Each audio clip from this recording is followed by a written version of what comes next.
ขอนอบน้อมแด่พระผู้มีพระภาคเจ้าพระองค์นั้นซึ่งเป็นผู้ไกลจากกิเลสตรัสรู้ชอบได้โดยพระองค์เองสวัสดีครับท่านผู้ฟังที่เคารพครับท่านผู้ฟังกำลังรับฟังรายการศึกษาพระพุทธศาสนาตามมัตตปิฎกมีเสนอแก่ท่านผู้ฟังทุกวันอาทิตย์ตั้งแต่เวลา 15 นาฬิกาถึง 16 นาฬิกาดำเนินรายการโดยกระผมพันเอกธนัทเดชะมีอาจารย์สรภาเดชะเป็นผู้ร่วมรายการวันนี้เราได้นำมัตตปิฎกฉบับอรรถกถาเล่ม42มาศึกษากันในพระสูตรนี้เกี่ยวกับเรื่องกรรมและผลของกรรมซึ่งเราได้ศึกษามาหลายเรื่องนี้อยู่เรื่องหนึ่งคือพระติสสะเถระผู้เข้าถึงสกุลของนายช่างแก้วพระติสสะเถระนั้นไปฉันพักที่บ้านของนายช่างแก้วได้ภรรยาเป็นผู้ดูแลสิ้น12 ปีท่านเป็นพระเถระซึ่งมั่นคงอยู่ในศีลวันหนึ่ง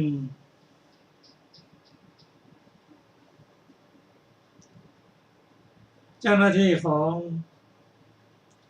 เจ้าเปรตที่กุศลได้นำแก้วเม็ดหนึ่งมาให้ในช่างแก้วเจรไนยขณะนั้นในช่างแก้วกำลังหั่นเนื้ออยู่ก็มือยังเปื้อนเลือดอยู่ก็รับงานจากเจ้าหน้าที่แล้วก็วางไว้ที่นั่นจะไปล้างมือขณะนั้น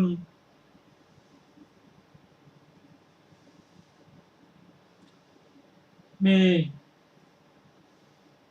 นกตัวหนึ่ง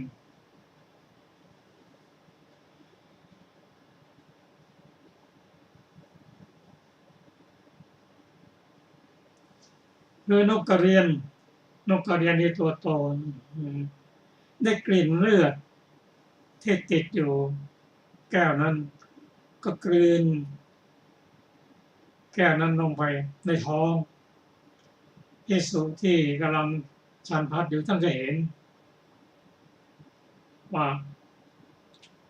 นกกระเรียนได้กลืนเพชรนั้นลงไปในท้องแล้วพอนายช่างล้างมือมาแล้วตามหาแก้วตามหาเพชรนั้นไม่เจอเดี๋ยวไปแลมาก็ไม่มีใครมีแต่ภิกษุรูปนั้นก็เรียนถามท่านว่าท่านเห็นเพชรที่วางนี่หรือเปล่าไปไหนอ่ะภิกษุท่านไม่กล้าบอกถ้ากล้าบอกนกกระเรียนจะตายถ้าท่านก็เสียศีลไป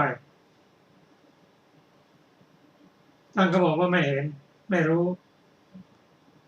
ถามภรรยาถามใครก็ไม่รู้ท่านจะบอกว่าในบริเวณนี้มีใครมีแต่ท่านเท่านั้นนะ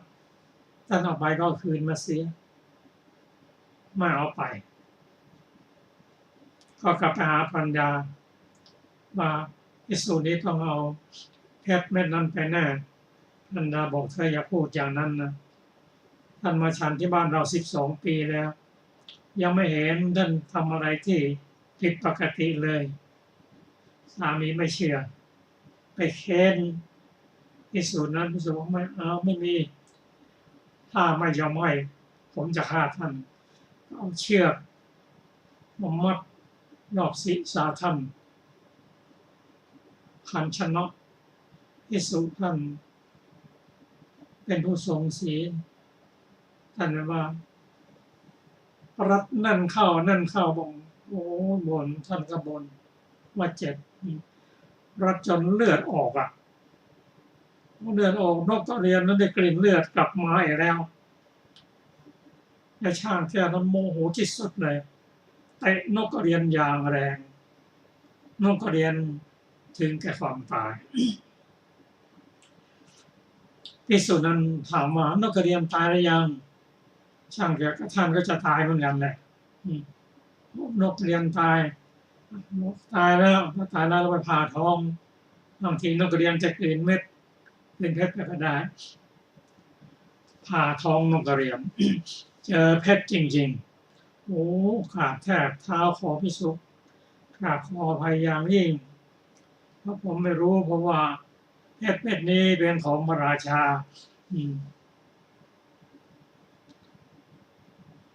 ก็เมื่อได้เพชรเรียบร้อยแล้วภิกษุนั้นบอกว่าขอโทษยกโทษให้ท่านก็ไม่มีโทษอาตมาก็ไม่มีโทษนั่นโทษของวัฏฏะนั่นแหละท่านก็จากบ้านไป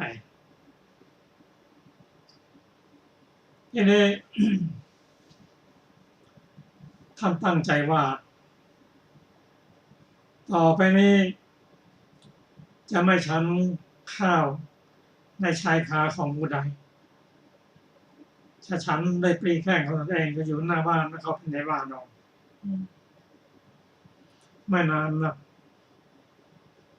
ภิกษุรูปนั้นก็ได้ผ่านไปส่วนช่างเพชรนั้นตายไปแล้วก็ตกในนรกส่วนพระเยาว์เท่านั้นมีจิตใจยินดีทำรู้ว่า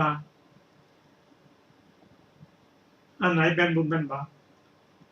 สิ้นชีวิตไปก็ไปเกิดเป็นเทพดาในสวรรค์อันนี้ก็เป็นเรื่องกฎแห่งกรรมและยังมีอีกเรื่องหนึ่ง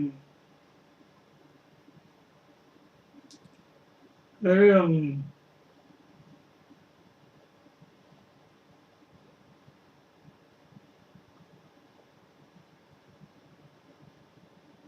งของชน3 คนซึ่งจะได้รับฟังต่อไปก็เป็นกรรมและให้ผลของกรรมสมแล้วที่พระพุทธเจ้าตรัสว่าบุคคลมีกรรมเป็นของตนเป็นทายาทของกรรมมีกรรมเป็นกำเนิดมีกรรมเป็นเผ่าพันธุ์มีกรรมเป็นที่พึ่งอาศัยกรรมย่อมจำแนกบุคคลให้เลวประณีตต่างกันบุคคลทำกรรมแล้วต้องรับผลของกรรมแน่นอนไม่ว่าจะหนีไปอยู่ไหนจะไปอยู่กลางอากาศในถ้ำในแม่น้ำก็ตามกรรมน้อมจะต้องตามมาให้ผลเรื่องที่ฟังนั้นเป็นเรื่องของชน3 คนก็ขอเชิญอาจารย์สุพรรณนำเรื่องของคน3 คนมาอ่านเริ่มต้นแล้วก็จะได้รู้ว่าคำต่อเนื่องกันอย่างไรเรื่องชน3 คนนั้นอยู่ในหน้า54ค่ะสวัสดีค่ะท่านผู้ฟังที่เคารพทุกท่านเรื่องชน3 คนข้อความเบื้องต้นพระศาสดาเมื่อประทับอยู่ในพระเชตวันทรงปรารภชน3 คนตรัสพระธรรมเทศนานี้ว่าณอันตลิเคณสมุททมัชเชเป็นต้นกาถูกไฟไหม้ตายในอากาศได้ยินว่าเมื่อพระศาสดาประทับอยู่ในพระเชตวันภิกษุหลายรูปมาเพื่อต้องการจะเฝ้าพระศาสดาเข้าไปสู่บ้านตำบลหนึ่งเพื่อบิณฑบาตชนชาวบ้านรับบาตรของภิกษุเหล่านั้นแล้วนิมนต์ให้นั่งในโรงฉันถวายข้าวยาคูและของเคี้ยวเมื่อรอเวลาบิณฑบาตนั่งฟังธรรมแล้วในขณะนั้นเปลวไฟลุกขึ้นจากเตาของหญิงคนหนึ่งผู้หุงข้าวแล้วปรุงสูปะและพยัญชนะอยู่ติดชายคา เสวียนหญ้าอันหนึ่งปลิวขึ้นจากชายคานั้นอันไฟไหม้อยู่ลอยไปสู่อากาศในขณะนั้นกาตัวหนึ่งบินมาทางอากาศสอดคอเข้าไปในเสวียนหญ้านั้นอันเกลียวหญ้าพันแล้วไม่ตกลงที่กลางบ้านพวกภิกษุเห็นเหตุนั้นคิดว่าโอกรรมหนักผู้มีอายุท่านทั้งหลายจงดูอาการแปลกที่กาถึงแล้วเว้นพระศาสดาเสียใครจักรู้กรรมที่กานี้ทำแล้ว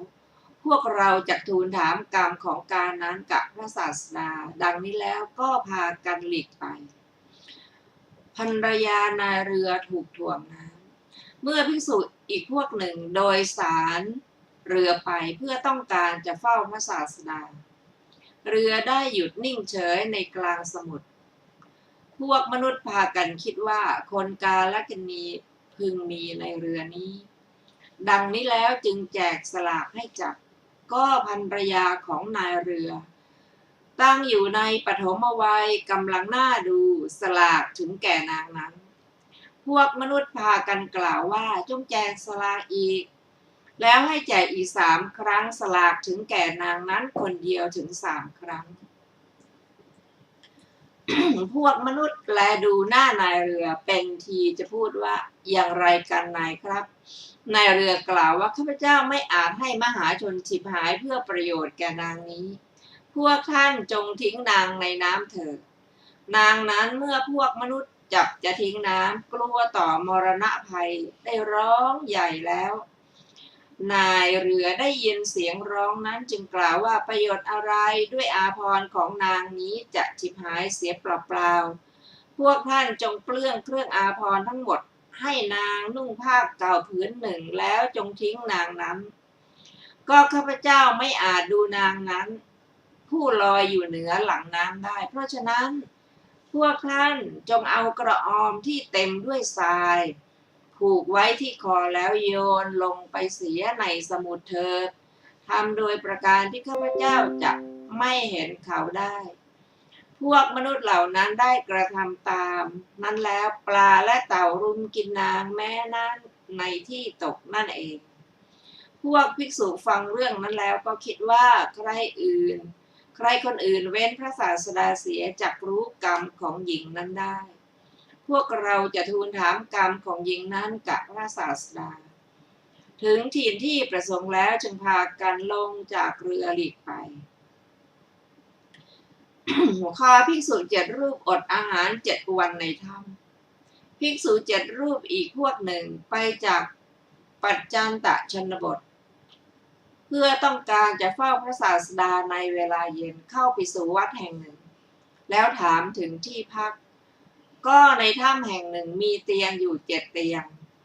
เมื่อภิกษุเหล่านั้นได้ถ้ำนั้นแลนอนบนเตียงนั้นแล้วตอนกลางคืนแผ่นหินเท่าเรือนยอดกลิ้งลงมาปิดประตูถ้ำไว้พวกภิกษุเจ้าของถิ่นกล่าวว่า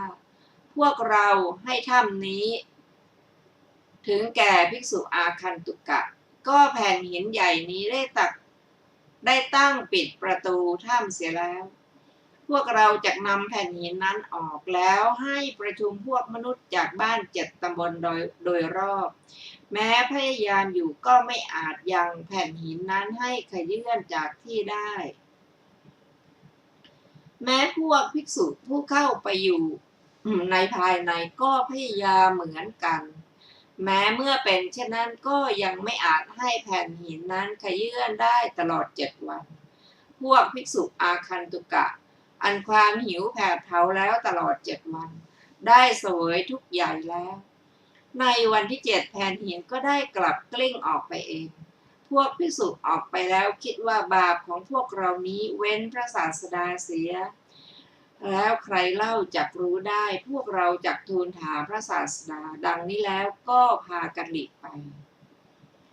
พวกภิกษุทูลถามถึงกรรมของตนและของผู้อื่นภิกษุเหล่านั้นมาบรรจบกันกับภิกษุพวกก่อนในระหว่างทางรวมเป็นพวกเดียวกันเข้าเฝ้าพระศาสดาถวายบังคมแล้วนั่งณส่วนข้างหนึ่งมีปฏิสันฐานอันพระศาสดาทรงทำแล้ว จึงทูลถามถึงเหตุที่ตนเห็นและที่ตนเสวยมาแล้วโดยลำดับ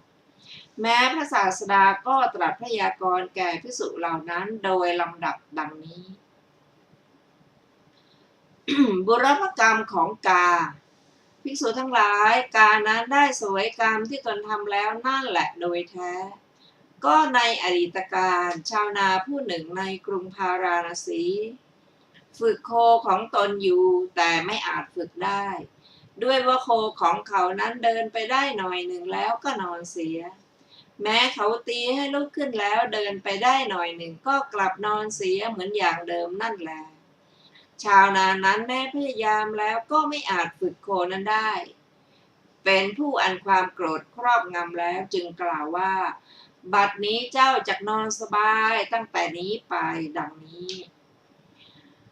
แล้วทำโคนั้นให้เป็นดุจฟ้อนฟางพันคอโคนั้นด้วยฟางแล้วก็จุดไฟโคถูกไฟคลอกตายในที่นั่นเองภิกษุทั้งหลายกรรมอันเป็นบาปนั้นอันกานั้นทำแล้วในครั้งนั้น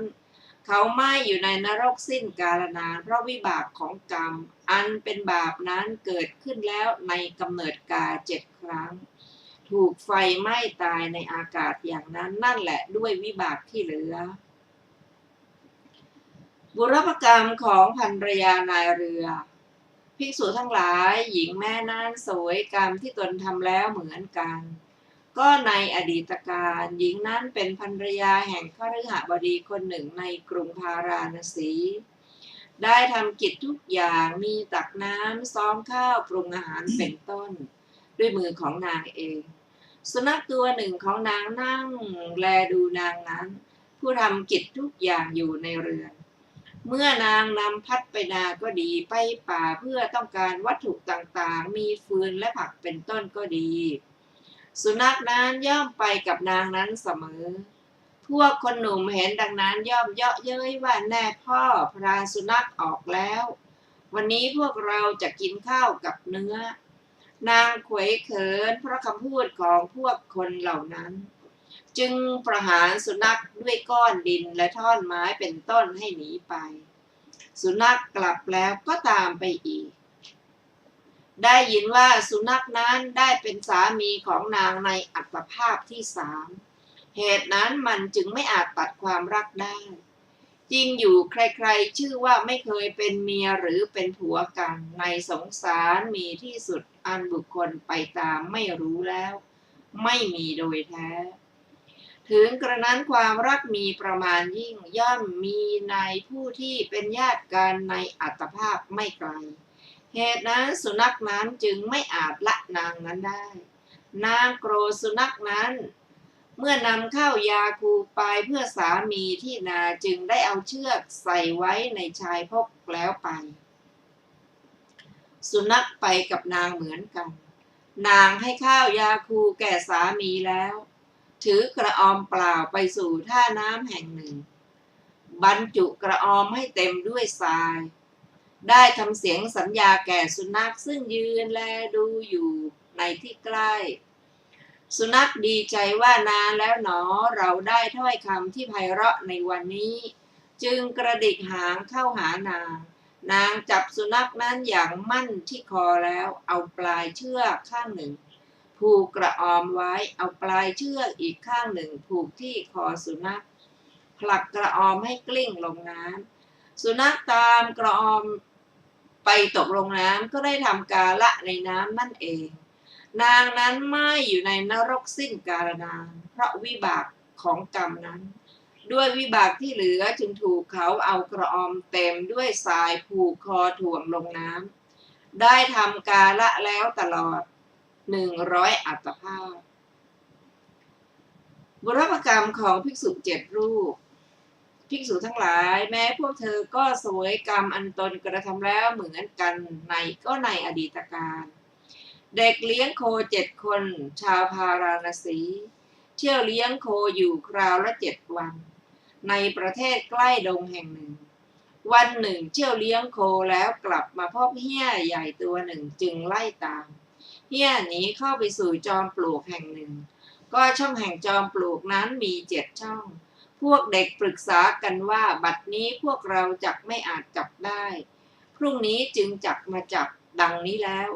จึงต่างคนต่างก็ถือเอากิ่งไม้ที่หักได้คนละกำคนละก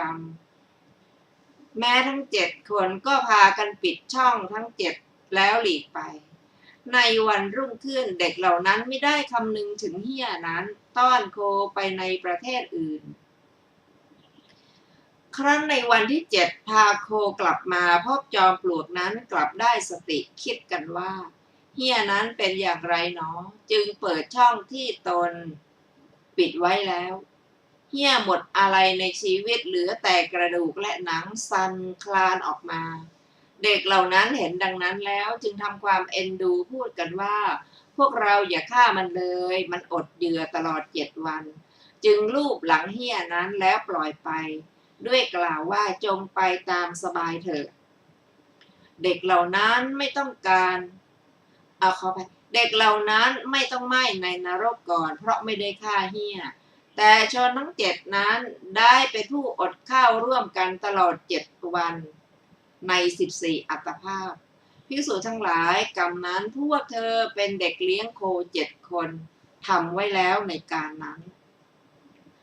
พระศาสดาทรงพยากรณ์ปัญหาอันภิกษุเหล่านั้นทูลถามแล้วด้วยประการฉนี้คนจะอยู่ที่ไหนๆก็ไม่พ้นจากกรรมชั่วครั้งนั้นภิกษุรูปหนึ่งทูลพระศาสดาว่าความพ้นย่อมไม่มีแก่สัตว์ที่ทำกรรมเป็นบาปแล้วผู้ซึ่งเหาะไปในอากาศก็ดีแล่นไปสู่สมุทรก็ดีเข้าไปสู่ซอกแห่งภูเขาก็ดีหรือพระเจ้าข้าพระศาสดาตรัสต่อว่าอย่างนั้นแหละภิกษุทั้งหลายแม้ในที่ทั้งหลายมีอากาศเป็นต้นประเทศสักส่วนหนึ่งที่บุคคลอยู่แล้วพึงพ้นจากกรรมชั่วได้ไม่มีเมื่อจะทรงสืบอนุสนธิธรรมแสดงธรรมตรัสพระคาถานี้ว่าบุคคลที่ทำกรรมชั่วไว้หนีไปแล้วในอากาศก็ไม่พึงพ้นจากกรรมชั่วได้หนีไปในท่ามกลางมหาสมุทรก็ไม่พึงพ้นจากกรรมชั่วได้หนีเข้าไปสู่ซอกแห่งภูเขาก็ไม่พึงพ้นจากกรรมชั่วได้เพราะเขาอยู่แล้วในประเทศแห่งแผ่นดินใดพึงพ้นจากกรรมชั่วได้ประเทศแห่งแผ่นดินนั้นหามีอยู่ไม่แก้อัดความแห่งพระคาถานั้นว่าก็หากว่าบางคนคิดว่าเราจะพ้นจากกรรมชั่วด้วยอุบายนี้พึงนั่งในอากาศก็ดีพึงเข้าไปสู่มหาสมุทรอันลึก84,000 โยชน์ก็ดีพึงนั่งในซอกแห่งภูเขาก็ดีเขาไม่พึงพ้นจากกรรมชั่วได้เลยด้วยว่าในส่วนแห่งแผ่นดินคือภาคแห่งปัตตภีมีปุรัตชิมทัศน์เป็นต้นโอกาสแม้ประมาณเท่าปลายขนทรายที่บุคคลอยู่แล้วพึงอาจพ้นจากกรรมชั่วได้หามีไม่ในการจบเทศนาภิกษุเหล่านั้นบรรลุอริยผลทั้งหลายมีโสดาปัตติผลเป็นต้นพระธรรมเทศนาเป็นคาถามีประโยชน์แม้แก่มหาชนผู้ประชุมกันแล้วดังนี้แลจบเรื่องชน3 คนเรื่องต่อไปจะเป็นเรื่องเจ้าสุปพุทธสากยะข้อความเบื้องต้นพระศาสดาเมื่อประทับอยู่ในนิโครธารามทรงปรารภเจ้าสากยะพระนามว่าสุปพุทธะตรัสพระธรรมเทศนานี้ว่าอนันตลิเขนะสมุทธมัชเชเป็นต้นเจ้าสุปพุทธะแกล้งนั่งปิดทางเสด็จพระศาสดาดังได้สดับมาเจ้าสุปพุทธะพระองค์นั้นผูกอาฆาตในพระศาสดาด้วยเหตุ2 ประการคือพระสมณโคดมนี้ทิ้งลูกสาวของเราออกบวชประการหนึ่งให้ลูกชายของเราบวชแล้วตั้งอยู่ในฐานะแห่งผู้มีเวรต่อลูกชายนั้นประการหนึ่งวันหนึ่งทรงดำริว่าบัดนี้เราจักไม่ให้พระสมณโคดมนั้นไปฉันยังสถานที่นิมนต์ดังนี้จึงปิดทางเป็นที่เสด็จไปนั่งเสวยน้ำจันทร์ในระหว่างทางลำดับนั้นเมื่อพระศาสดามีภิกษุสงฆ์ ห้อมล้อมเสด็จ มาที่นั้น พวกมหาเล็กทูลเท้าเธอว่าพระศาสดาเสด็จมาแล้วเท้าเธอตรัสว่าพวกเจ้าจงล่วงหน้าไปก่อนจงบอกพระสมณะนั้นว่าพระสมณะโคดมองค์นี้ไม่เป็นใหญ่กว่าเรา เราจักไม่ให้ทางแก่พระสมณะโคดมนั้น แม้พวกมหาเล็กทูลเตือนแล้วเล่าก็คงประทับนั่งรับสั่งอย่างนั้นแลพระศาสดาไม่ได้หนทางจากสำนักของพระมาตุละหรือลุงแล้วจึงเสด็จกลับไปจากที่นั้น แม้เท้าเธอก็ส่งจารบุรุษหรือคนสอดแนมไปคนหนึ่ง แล้วกำชับว่าเจ้าจงไปฟังคำของพระสมณะโคดมนั้นแล้วกลับมา เจ้าสุปพุทธะทำกรรมหนักจึงจักถูกแผ่นดินสูบแม้พระศาสดาเสด็จกลับมาทรงทำการแย้พระโอษฐ์พระอานนท์เถระทูลถามว่าอะไรหนอแลเป็นปัจจัยแห่งกรรมคือการแย้มพระโอษฐ์ให้ปรากฏพระเจ้าข้าจึงตรัสว่าอานนท์เธอเห็นเจ้าสุปพุทธะไหมพระอานนท์ตอบว่าทูลว่าเห็นพระเจ้าข้าพระศาสดาตรัสว่าเจ้าสุปพุทธะนั้นไม่ให้ทางแก่พระพุทธเจ้าผู้เช่นเราทำกรรมหนักแล้วในวันที่7แต่วันนี้ไปเท้าเธอจะเข้าไปสู่แผ่นดินหรือธรณีสูบณที่ใกล้เชิงบันไดในภายใต้ปราสาท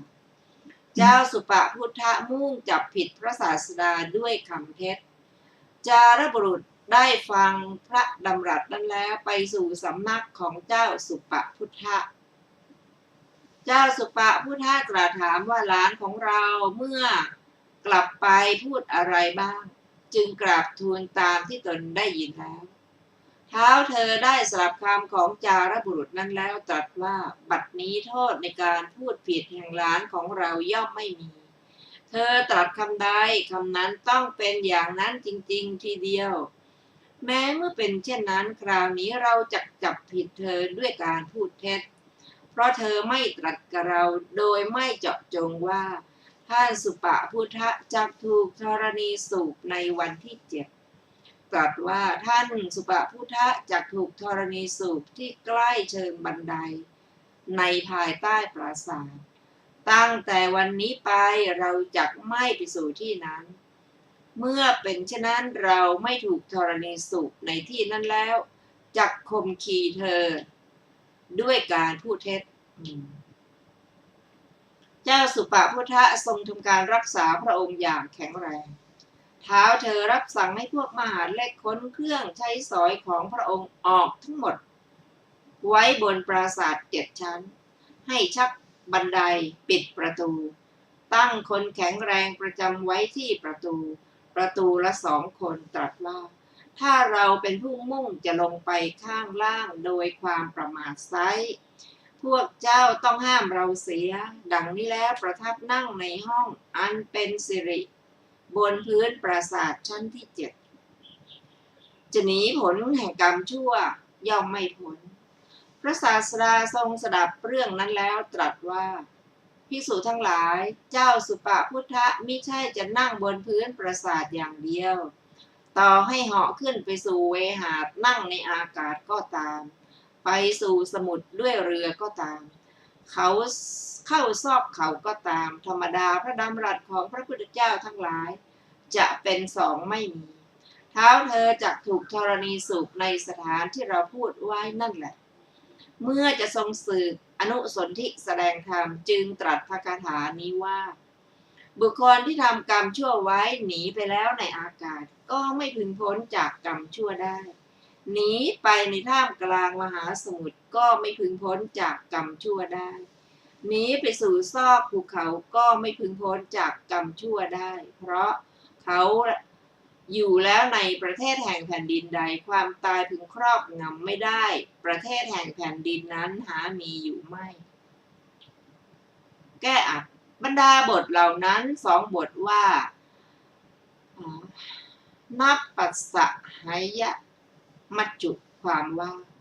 แผ่นดินประเทศคือแผ่นดินแม้เพียงเท่าปลายผม ที่มรณะไม่พึงย่ำยีคือไม่พึงครอบงำผู้สถิตอยู่ย่อมไม่มีคำที่เหลือก็เช่นกับคำก่อนนั้นเชียวดังนี้แหละในการจบเทศนาชนเป็นอันมากบรรลุอริยผลทั้งหลาย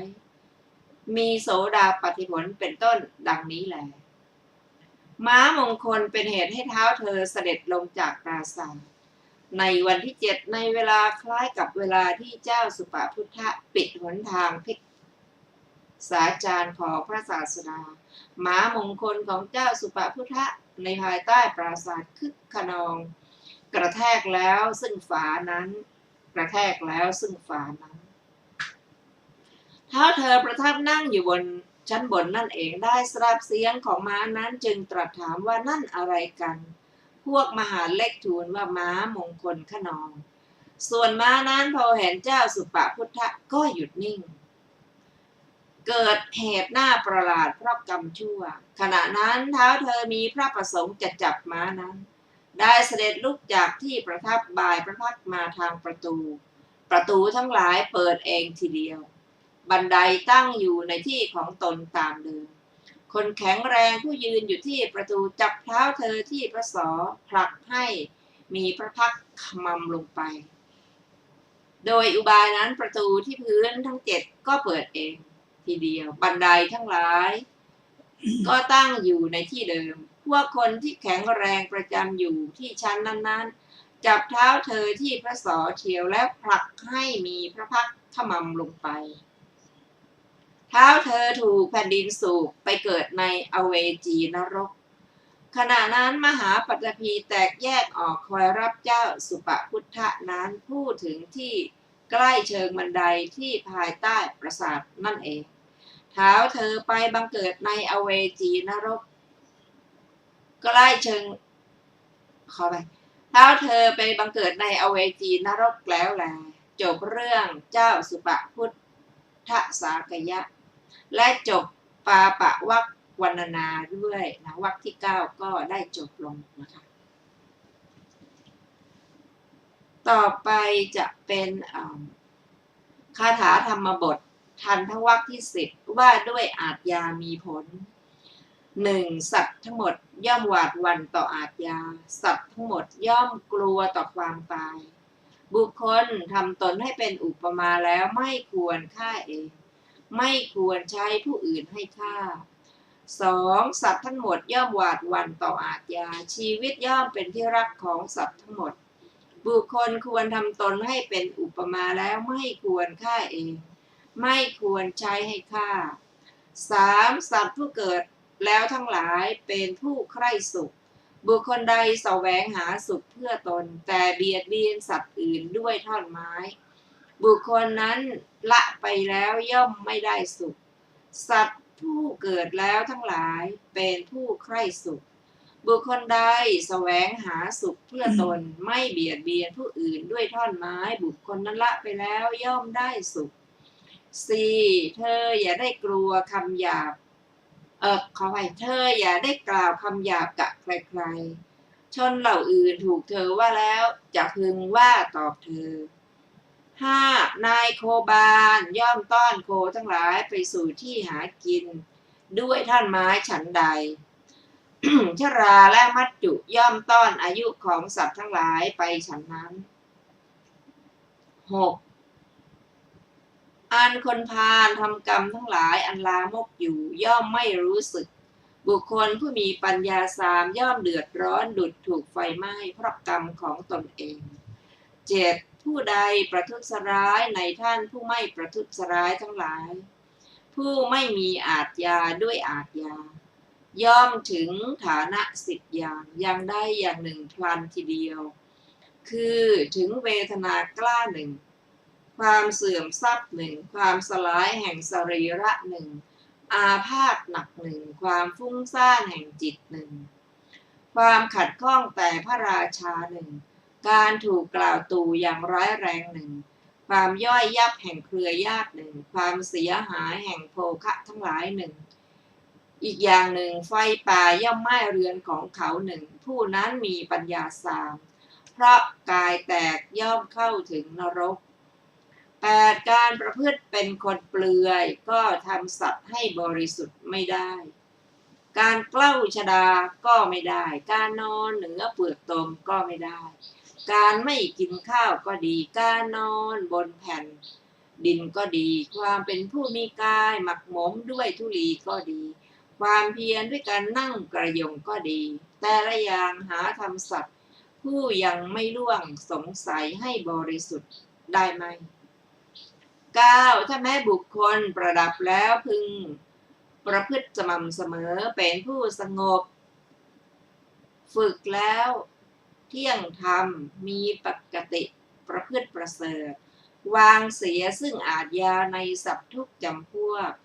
บุคคลนั้นเป็นพราหมณ์เป็นสมณะเป็นภิกษุ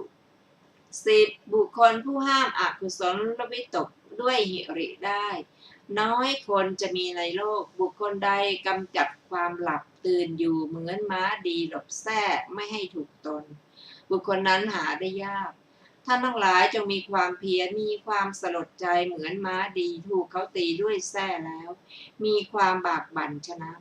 ท่านทั้งหลายเป็นผู้ประกอบด้วยศรัทธาศีลวิริยะสมาธิและด้วยคุณเครื่องวินิจฉัยธรรมมีวิชาและจรณะถึงพร้อมมีสติมั่นคงจักละทุกอันมีประมาณไม่น้อยนี้ได้ 11. อันคนไขน้ำทั้งหลายย่อมไขน้ำช่างสอนทั้งหลายย่อมดัดสอนช่างถากทั้งหลายย่อมถากไม้ผู้สอนง่ายทั้งหลายย่อมฝึกตนจบทันทวรรคที่ 10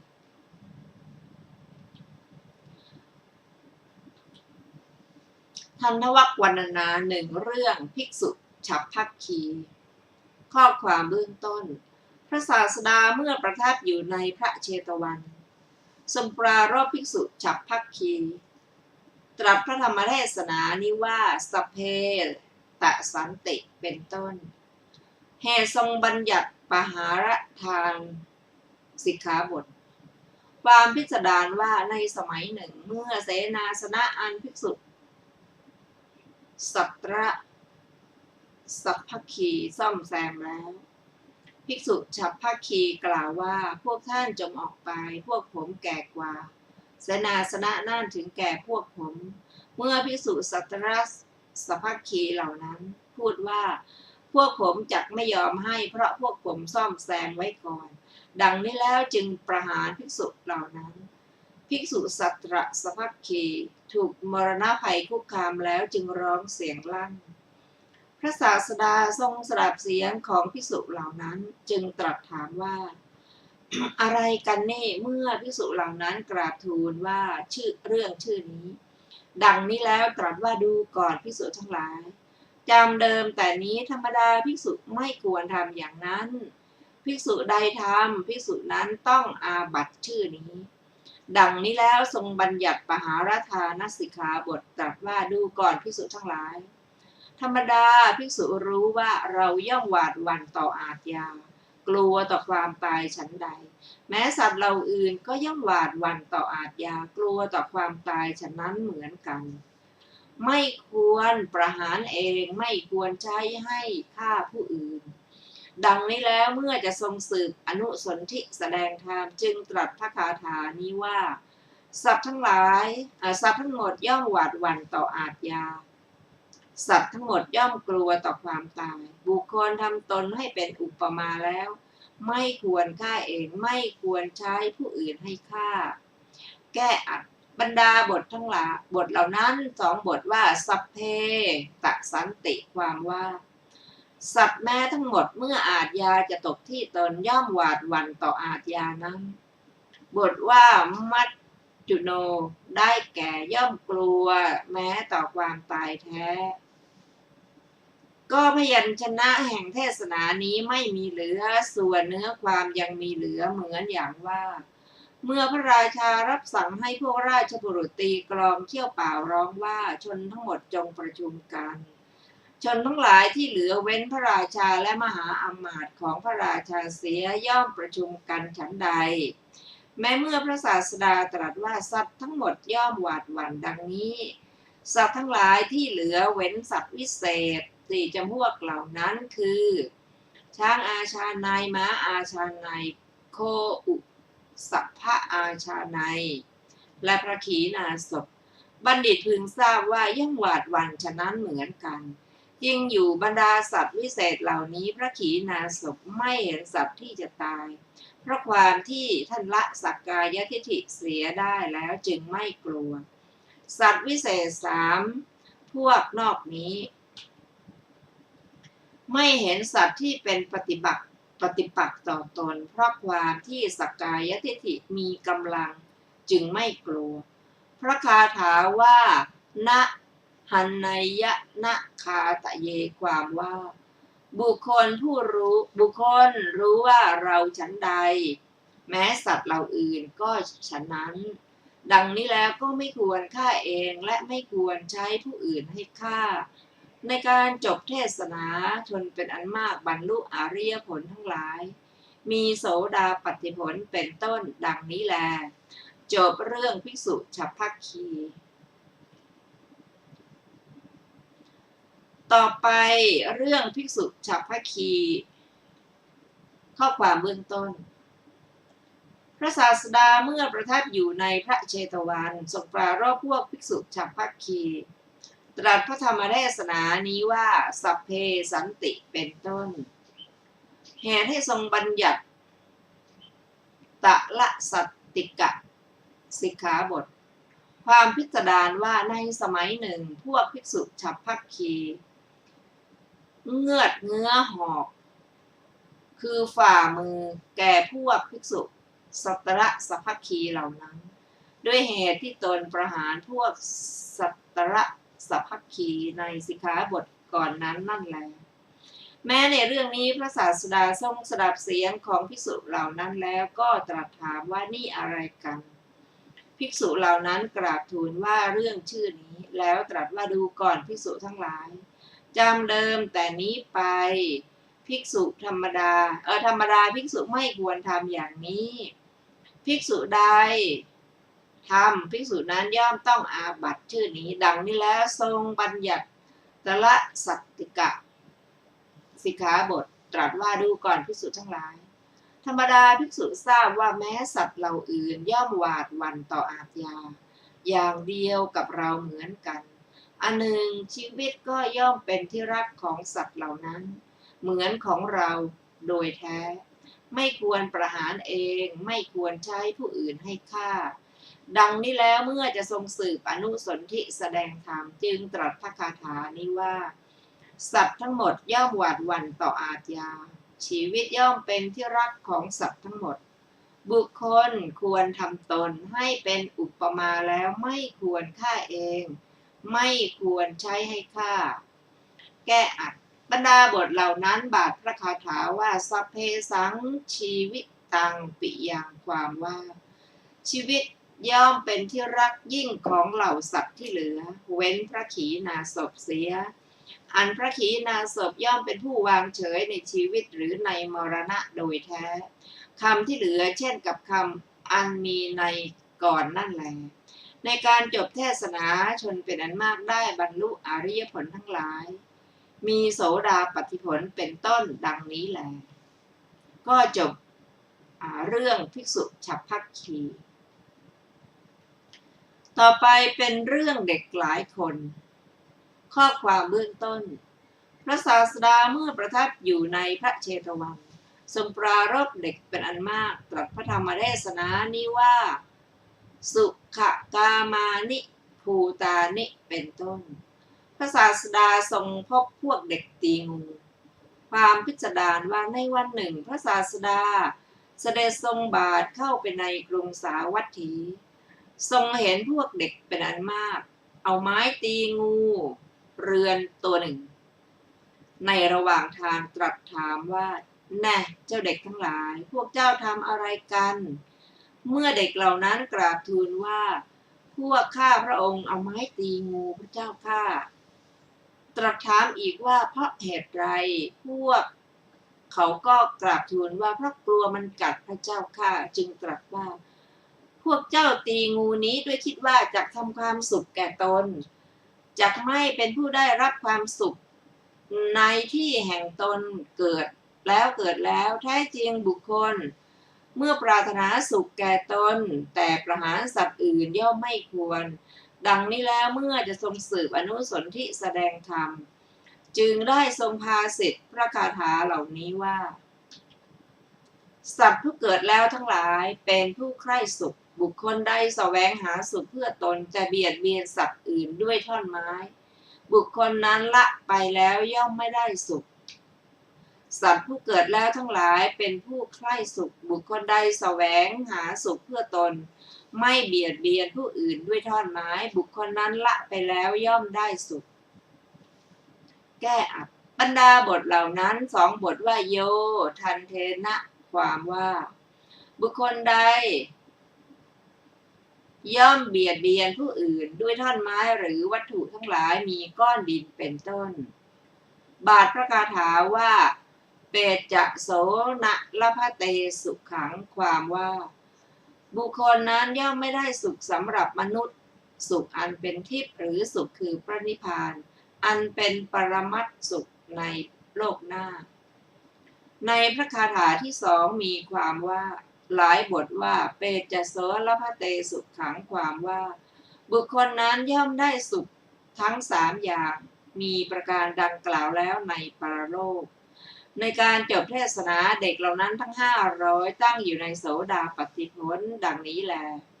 ก็จบเรื่องเด็กหลายคนต่อไปเป็นเรื่องพระโกณฑทานเถระข้อความเบื้องต้นพระศาสดาเมื่อประทับอยู่ในพระเชตวันทรงปรารภพระเถระชื่อโกณฑทานะตรัสพระธรรมเทศนานี้ว่ามาโวจะพระรุสังกันจิเป็นต้นรูปสตรีติดตามพระเถระไปทุกแห่งดังได้สดับมาจำเดิมแต่วันที่พระเถระนั้นบวชแล้วรูปสตรีรูปหนึ่งเที่ยวไปกับพระเถระแต่พระเถระไม่เห็นรูปสตรีนั้นส่วนมหาชนเห็นขอไป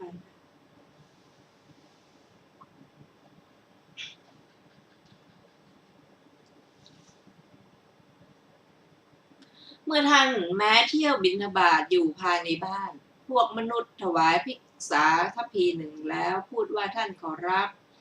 ส่วนนี้จงเป็นของสำหรับท่านแต่ส่วนนี้สำหรับสตรีผู้สหายของท่านดังนี้แล้วก็ถวายภิกษาแม้ทัพพีที่สองบุรพกรรมของพระเถระถามว่าบุรพกรรมของท่านเป็นอย่างไรตอบว่าได้ยินว่าในการแห่งพระพุทธเจ้าทรงพระนามว่ากัสสปะภิกษุสองรูปเป็นสหายกันได้เป็นผู้กลมเกลียวกันอย่างยิ่งดุจคลอดจากครรภ์มารดาเดียวกันก็ในการแห่งพระพุทธเจ้าผู้ทรงพระชนมายุภิกษุทั้งหลายย่อมประชุมกันเพื่อประโยชน์แก่การทำอุโบสถทุกๆ1 ปีหรือทุกๆ6 เดือนครั้งหนึ่งเพราะฉะนั้นแม้ท่านทั้งสองรูปนั้นก็ออกไปจากที่อยู่ด้วยคิดว่าจะไปสู่โรงอุโบสถเทวดาแกล้งทำพระเถระให้แตกกันเทวดาผู้เกิดในชั้นดาวดึงผู้หนึ่งเห็นท่านทั้งสองแล้วคิดว่าภิกษุเหล่านั้นช่างกลมเกลียวกันเหลือเกินเราอาจทำลายภิกษุเหล่านี้ได้หรือหนอดังนี้แล้วได้มาในลำดับเวลาที่ตนคิดแล้วนั่นแลเพราะความที่ตนเป็นผู้เกเรในภิกษุสองรูปนั้นเมื่อรูปหนึ่งกล่าวว่าผู้มีอายุขอท่านจงรออยู่สักครู่หนึ่งผมมีความต้องการถ่ายอุจจาระจึงนิรมิตเพศเป็นหญิงมนุษย์คนหนึ่งในการที่พระเถระเข้าไปในระหว่างพุ่มไม้แล้วออกมาเอามือข้างหนึ่งกล้าวผมมวยข้างหนึ่งจับผ้านุ่งเดินตามออกมาข้างหลังพระเถระนั้นท่านไม่เห็นหญิงนั้นแต่ภิกษุรูปที่ยืนอยู่ข้างหน้าซึ่งคอยท่านอยู่เหลียวมาแลดูเห็นหญิงนั้นทำอย่างนั้นเดินตามออกมารังเกียจกันด้วยศีลเพศเท วดานั้นรู้ภาวะของตนอันภิกษุนั้นเห็นแล้วก็อันตรธานไปภิกษุรูปนอกนี้ที่คอยอยู่พูดกับภิกษุว่าในเวลาที่มาสู่ที่ใกล้ตนว่าผู้มีอายุศีลของท่านทำลายเสียแล้วภิกษุนั้นกล่าวว่าผู้มีอายุกรรมเห็นปานนั้นของผมไม่มีภิกษุนอกนี้กล่าวว่าเดี๋ยวนี้เอง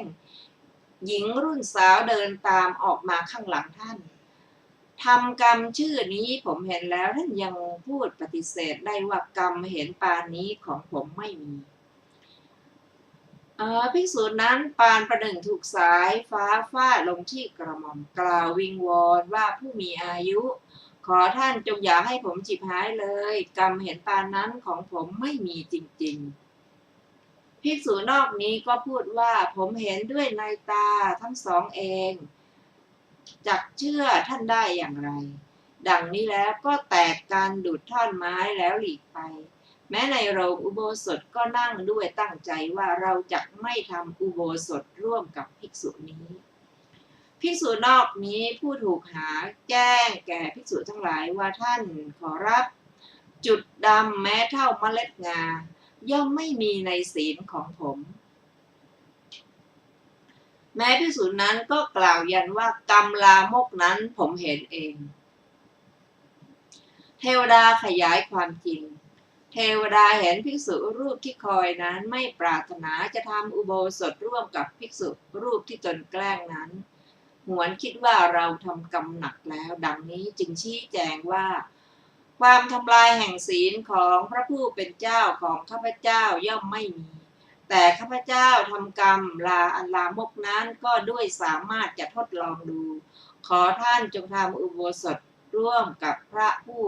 เป็นเจ้านั้นเถิด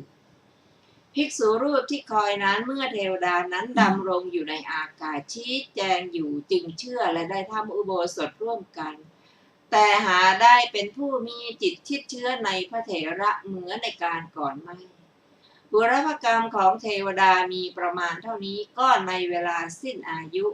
พระเถระเหล่านั้นได้บังเกิดในเทวโลกแสนสบายเทวดามาเกิดเป็นพระโกณฑฐานะ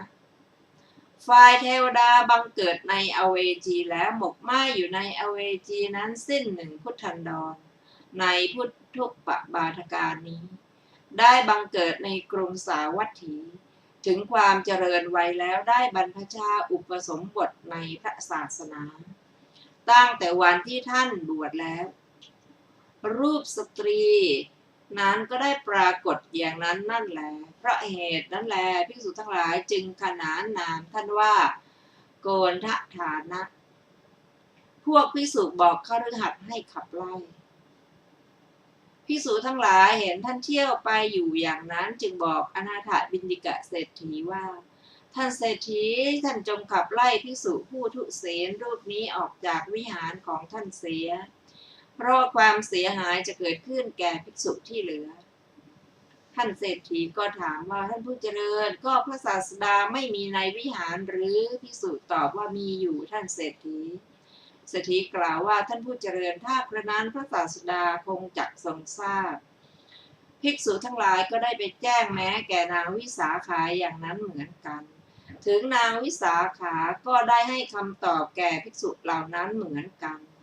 ฝ่ายภิกษุทั้งหลายอันท่านเหล่านั้นไม่รับถ้อยคำของตนจึงได้ทูลแด่พระราชาว่ามหาบพิตรภิกษุชื่อโกณฑฐานะพาหญิงคนหนึ่งเที่ยวไป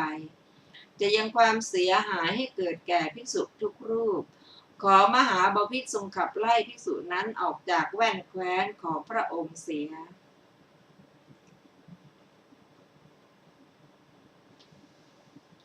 พระราชาตอบว่าภิกษุนั้นอยู่ที่ไหนเล่าภิกษุตอบว่าอยู่ในวิหารมหาบพิตรพระราชาก็ตรัสว่าอยู่ในเสนาสนะหลังไหนภิกษุตอบว่าในเสนาสนะชื่อโน้นพระราชาตรัสว่าถ้าเช่นนั้นขออาราธนาพระคุณเจ้าไปเถิดข้าพเจ้าจักสั่งให้จับภิกษุรูปนั้นพระราชาเสด็จไปสอบสวนพระโกณฑฐานะในเวลาเย็นเท้าเธอเสด็จไปวิหาร รับสั่งให้พวกบุรุษล้อมเสนาสนะนั้นไว้แล้ว ได้เสด็จผินพระพักตร์ตรงที่อยู่ของพระเถระ พระเถระได้ยินเสียงเอะอะจึงได้ออกจากวิหารที่ยืนอยู่ที่หน้ามุก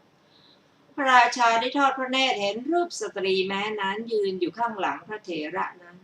พระเถระทราบว่าพระราชาเสด็จมาจึงขึ้นไปยังวิหารนั่งอยู่แล้ว พระราชาไม่ทรงไหว้พระเถระไม่ได้ทอดพระเนตรเห็นแม้สตรีนั้นเท้าเธอทรงตรวจดูที่ซอกประตูบ้างที่ใต้เตียงบ้างก็ไม่ได้ทรงประสบเลยจึงได้ตรัสกับพระเถระว่าท่านขอรับผมได้เห็นสตรีคนหนึ่งในที่นี้เขาไปไหนเสียพระเถระทูลว่าอาตมภาพไม่เห็นมหาบพิตรแม้เมื่อพระราชาตรัสว่าเมื่อกี้นี้ข้าพเจ้าเห็นสตรียืนอยู่ข้างหลังท่านก็ทูลยืนกรานว่าอาตมภาพไม่เห็นมหาบพิตรพระราชาทรงดำริว่านี่มันเรื่องอะไรหนอแล้วตรัสว่าขอนิมนต์ท่านออกไปจากที่นี้ก่อนขอรับ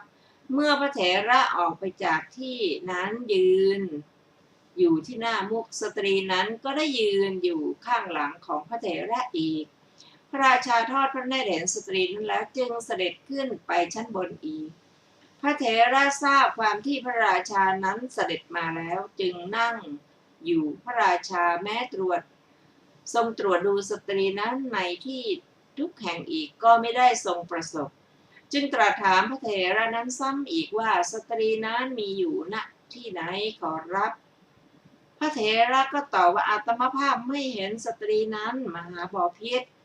พระราชาก็ตรัสว่าขอท่านโปรดบอกเถิดขอรับเมื่อกี้นี่เองผมเห็นสตรียืนอยู่ข้างหลังของท่านพระเถระตอบว่าขอถวายพระพรมหาบพิตรแม้มหาชนก็พูดว่าสตรีเที่ยวไปข้างหลังอาตมภาพส่วนอาตมภาพไม่เห็นสตรีนั้นเลย